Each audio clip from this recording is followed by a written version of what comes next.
បាទសូមគោរពជំរាបសួរពុកម៉ែបងប្អូនដែលកំពុងតាមដានទស្សនាវីដេអូ Channel កង្កែប3ថ្ងៃនេះខ្ញុំមកបង្ហាញសារជាថ្មីជូនពុកម៉ែបងប្អូនអំពីដើមកម្រើកអត្រាតឬមួយក៏កម្រើករាត្រីបាទ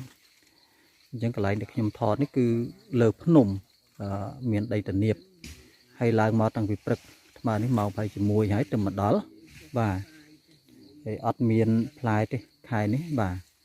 អញ្ចឹងបើសិនជាពុកម៉ែបងប្អូនមានចម្ងល់អាចពិនិត្យមើលផ្ទៀងផ្ទាត់គ្នាជាមួយនឹងដើមញញអ្នកខ្លះគាត់ថាច្រឡំមួយញញអញ្ចឹងណាបាទមុខក្រេឬមួយក៏រាជដាស់បាទអញ្ចឹងនេះកម្រាលត្រៀតហើយបើយើងភ្លក់មើលស្លឹកហ្នឹងមានរសជាតិចត់ជូរអែមបាទ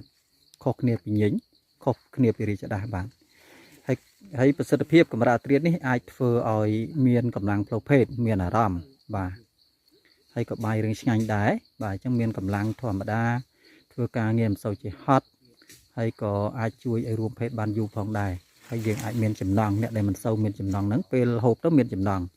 ដាំទឹកហូបក៏បានត្រាំសាហូបក៏បានបាទហើយបើសិនជាពុកម៉ែបងប្អូនមានចម្ងល់បាទ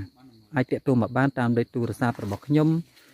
097 31 13 046 069 30 21 88បាទឬក៏អាចចូលមកកាន់ Facebook ឆៃលៀងឆៃលីនិង Page គ្រូសេងថ្នាំឆ្នាំងឬក៏ Telegram តាមរយៈលេខ097 31 13 046បាទសូមអរគុណ